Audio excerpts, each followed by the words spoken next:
นี่เราบอกโคยกมือตัวว่านะ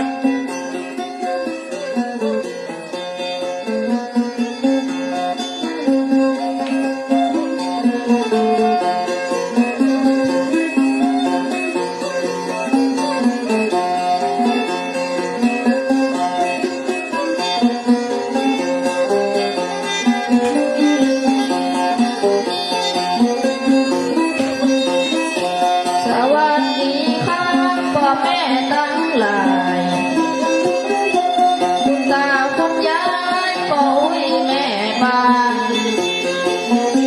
นี่เป็นเสียงสอยคิ้วลูกลา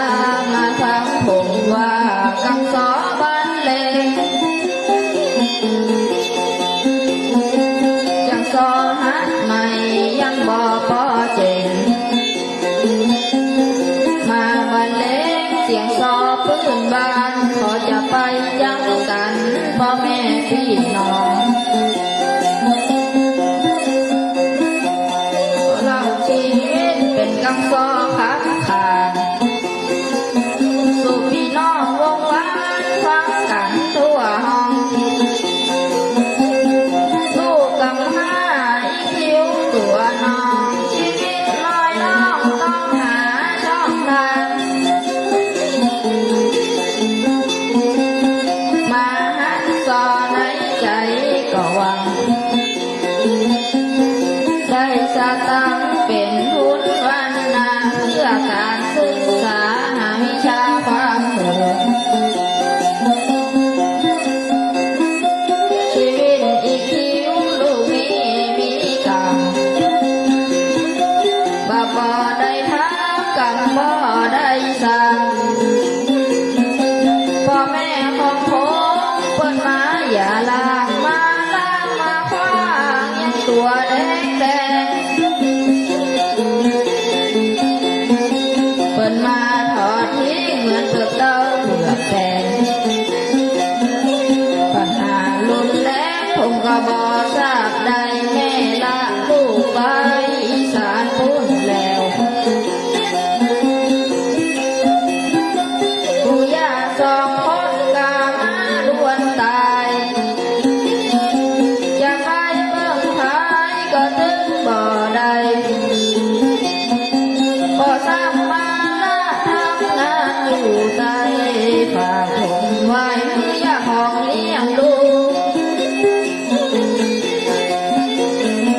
เป็นญาติห่างช่วยเป็นตาเป็นหูอย่าของอุ้มชูบ่เหมือนไหนใดอย่าของกระต่ายไล่คิวลูกน้อย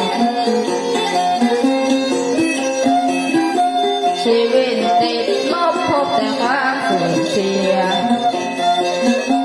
ยังมาล้ำเหลือเป็นไปแบบอีกกำยังจะน้อยคิ้วลูกมีเพิ่งน้องเพิ่งปีคนใดก็ได้ขึ้นไปแล้วน้ำตามาไหลพ่อแม่ทิ้งไปเลยบ่หันหน้าบ่กลับคืนมาพะเยาแห่งแล้วบ่เดียวอีกคิ้วมาถึงพาใส่ป้าแม่หันใจแกมาเลี้ยงไว้บ้านเป็นป้าแห่งคนเตียนดูผมนั้นบ่อดอยากกันก็ปันดูแลลูกนงลูกกาที่มีบาดแผลอีกนักแก่เพิ่งหายบ่ได้ป้าแม่มาสนใจคงจะตายแท้ชีวิตย่ำแย่เหมือนแปะแต่กลางหาวต้องรับว่าหายาวยังได้ยังอันขอบคุณยายป้า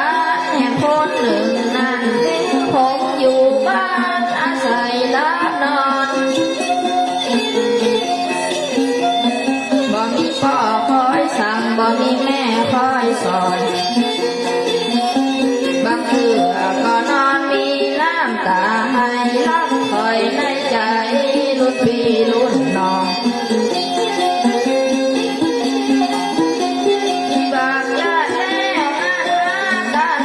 วได้ขายแม่งัวปั้นไปค่ะลาลูกไว้ให้หาหัวกำนันมาผ่าเป็นกำพร้าบัวตองกำบดนั้นพวกมาสนองมาไล่พ่อเป็นแบบอีพ่อแม่เลยหนีบ่เอาลูกแล้วพ่อแม่บ่มีคงตึงบ่น้อยใจกำไพเว้นพายบ่หูตั้งนานได้เกิดเป็นครบกระบุญหัวหล่นฝ่าใหญ่มาวันนั้นจะให้เอาหาพอเกิดมาที่การยังสู้หัวจนเศร้าเขาเลี้ยงตัวเขาก็ยังสู้ได้ผมบ่เสียใจยังสู้ไปบ่ขาดมาหัดสอผมขอตั้งใจบ้านผมอยู่ไกลมาหาตุลูกตองอยู่แจ้หงลำฟ้าสอนสอนพอผมเดินทางจากจังหวัดพะเยา200 กิโลข้ามดอยข้ามเขาจะตั้งใจเอาเฮียนสอจนได้บุญบ่ตายขายเสียงเลี้ยงทองตัวผมนี่จะตั้งใจศึกษา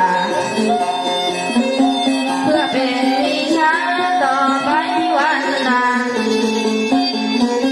ฐานะครอบครัวผมก็รวยแต่ว่าน้ำซอเป็นค่าเพื่อแม่เงินใบละอ่อนพาเยาสั่งว่ามาไกลขอกำลังใจ13 ยาบาจะขอสื่อสาร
ำน้องก่อน ยังซอหันใหม่ยังบ่พอเจงมาบรรเลงเสียงซอพื้นบ้านขอจะไปจังกันพ่อแม่พี่น้อง พี่น้องเสียงจมๆลูกคนที่สอง พอเล่าชีวิตเป็นกำซอพักผ่านสู่พี่น้องวงวานรักกันทั่วห้องลูกกำพร้าอีคิวตัวน้องชีวิตลอยล่องต้องหาช่องทางมาหักซอในใจก็หวังได้สาตาเป็นทุนวันนาเพื่อการศึกษาวิชาความรู้ ชีวิตอีคิวลูกนี้มีเก่ามาบ่ได้ทำกับบ่ได้สั่งพ่อแม่ของผมเปิดมาอย่าลางมาละมาคว้างยังตัวแดงแดงเปิดมาถอนทิ้งเงินเพื่อเก่าเพื่อแดงปัญหาลุนแล้ผมก็บ่ทราบได้แม่ละลูกไปอีสานพูดแล้วลูกย่าสองคนกามาล้วนตาย น่าเสียงเนี่ย จะไปเมืองไทยก็ถึงบ่ได้ก็สร้างมาละทำงานอยู่ใต้ผ้าผมไว้เลี้ยงห้องเลี้ยงดู ก็จะจ้างเสียงเล่นเสียงมันนะ เป็นญาติห่างห่างช่วยเป็นตาเป็นหูอยากขององค์ชูบ่เอิ้นไหนได้ยาของกระสายและอีชิวลูกหน่อย ชีวิตติดลบพบแต่ความสูญเสียยังมาล้ำเหลือเป็นไปแบบอีกกำยังจะน้อยคิวลูกนี่เพิ่งนอกเพิ่งปีคนใดก็ได้ สำเนียงมันได้เหรอ ขึ้นไปแล้วน้ำตามาไหลพ่อแม่ทิ้งไปเลยบอกหันหน้าบอกกลับคืนมาพะเยาแห่งแล้ว บอกกลับคืนมาอย่ามันขยี้เสียงแกม่วนอ้าว มาเดียวอีกคิ้วมาหึงพาอาศัยป้าแม่หันใจเก็บมาเลี้ยงไว้บ้านเป็นป้าแห่งคนเตียนดูผมนานบ่อดอยากการช่วยก่อบ้านดูแลลูกนกลูกกาที่มีบาดแผลอีกหน่อยนางแกเพิ่งไถบ่ได้ป้าแม่บ่สนใจจะตายแท้ชีวิตย่ำแย่มันแปรแต่กลางหาว กลางหาว กลางน้ำว่านพะเยาอย่างใดอย่างอันพอพ้นย้ายบ้านแห่งคนหนึ่งนั้นคือผมอยู่บ้านอาศัยรับนอน ป้องกระลาบนอนเพิ่มเสียงคนมันเย บ่ อะ มีพ่อคอยสั่งบ่มีแม่คอยสอนบางเตือก่อนนอนมีน้ำตาให้รักคอยในใจลูกพี่รุ่นน้องอีกบางจะแล้วนั่นมาลันตัว ได้ค่ะคนไหนจะไม่งั้นสอนได้หม ได้ ดอ่ะ ขายแม่งัวเปิ้นไปขายลาลูกไว้ให้หางัวกำนันมา มา พา เป็นกำผ้าบัวตอง กำบทนั้นคงมาตอบสนองมาไล่ท้องเป็นแบบอีพ่อแม่เลยหนีบ่เอาลูกแก้ว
ปัว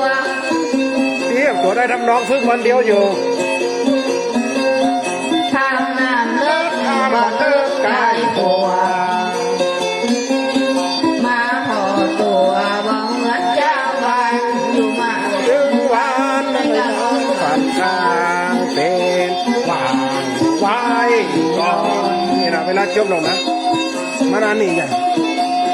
นึกดีกับตัวยังใดผ่องอ่ะทำน้องนะลูกทำน้องใดว่าน่าจะสอนหลากเสียงเป็นกำฟ้าบัวตองมันหลากเสียงทำตัวยังติดสำเนียงฝ่ายเย้าอยู่มันกลอมนะมันกลอมมันแต่ทำน้องมันใดน่ะมีปัญหาละเดี๋ยวจะมาฝึกเสียงนอกเสียงในเล่นเสียงงอนเสียงหาตัวต้องเหลื่อมได้นะกินนะมีฮันบดติดตัวบานนะจัดน้อยใจนะมีฮันอย่างว่าบดเด็กว่าติดปกคู่บานนะ แต่ก่อนเด้อน้องอีคิวขับมาฝึกซ้อลูกจากวัดฝ่ายเย้าโป้นะครับมาอยู่ในกี่คืนลูกติดหนึ่ง เป็นลูกกำพร้าครับมีปอมมีแม่นะเอาไปอยู่ด้วยบูด้วยยากะตายละแฮมเอาไปอยู่ด้วยเปิ่นเอาไปเลี้ยงแฮมค้นกะตายละแฮมแล้วก็ไผก็เอามาเลี้ยงเดี๋ยวนี้คู่แมมแม่ป้าแมมป้า ไปนอนบ้านยาย ไปนอนบ้านยายปั่นคนฝ่ายเย้าอยู่หน้าวัดหลวงขนอนนี่เป็นได้ยินว่าสวดมนต์ไว้พระน้ำกินน้ำตาลนี่นะพอดีแต่ว่าปลุงปนเอาลูกดอกคำไตมา เป็นลูกจากหลวงครับ ปลุงอยู่ดอกคำไตจะลูก แม่ครับ โอ้แมงเมาออกอะไรได้ยุงเลยนี่จะพิษไฟกันลูก